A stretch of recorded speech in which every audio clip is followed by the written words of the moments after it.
तो जैसा कि हम देख रहे हैं, मेरा पहला टूल पाथ बन के तैयार हो चुका है। इसको हम अब राइट क्लिक करते हैं और राइट क्लिक करके यहाँ पे ऑप्शन आता है सिमुलेट।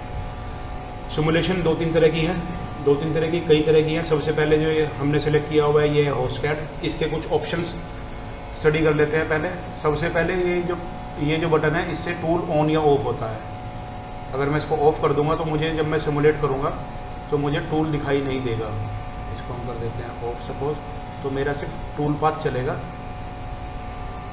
देखिए,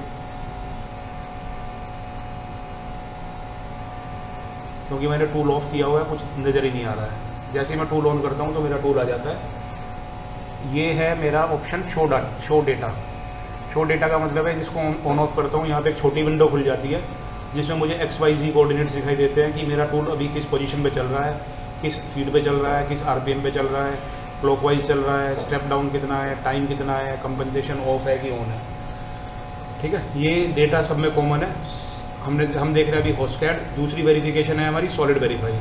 सॉलिड वेरीफाई जैसे क्लिक करते हैं तो ये हमें 3D में दिखाएगा कि हमारा मटेरियल किस तरह से मशीन हो रहा है। इसको मैं पॉज करता हूँ, वापस से जाता हूँ, थोड़ा सा आपको इसका मीनिंग भी बता देता हूँ। Simulate solid verify. अगर मैं अब यहाँ पे थोड़ा सा अपने टूल पाथ को इवैल्यूएट करूँ तो हम देख सकते हैं कि मैं स्टेप बाय स्टेप चलूँगा। Single step mode. मेरा टूल सबसे पहले 25 mm Z पे खड़ा हुआ है और XY की पोजीशन इसने ये दी हुई है। यही कोऑर्डिनेट्स हमारे G कोड फाइल में भी आएंगे।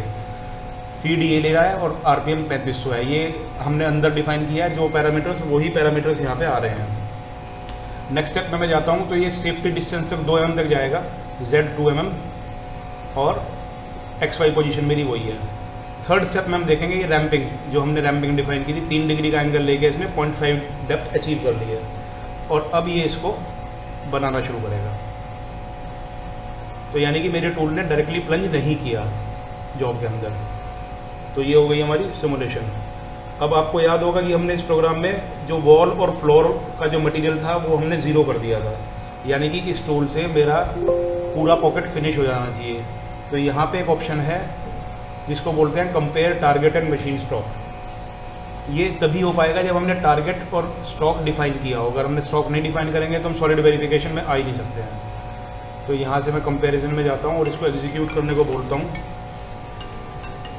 तो ये मुझे कलर कॉम्बिनेशन में दिखाता है कि मेरा कितना स्टॉक बचा हुआ है। तो यहाँ पे मुझे येलो कलर जो दिख रहा है वो 0 है, यानी कि मेरी पूरी पॉकेट फिनिश हो चुकी है। बाहर मुझे पूरा मटेरियल दिखा रहा है कि बाहर मैंने कुछ भी मशीनिंग नहीं की है।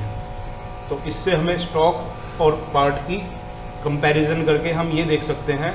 एक बिगिनर के लिए एक बहुत अच्छा टूल है। यहाँ से एक बिगिनर ये डिसाइड कर सकता है कि मुझे नेक्स्ट ऑपरेशन में करना क्या है।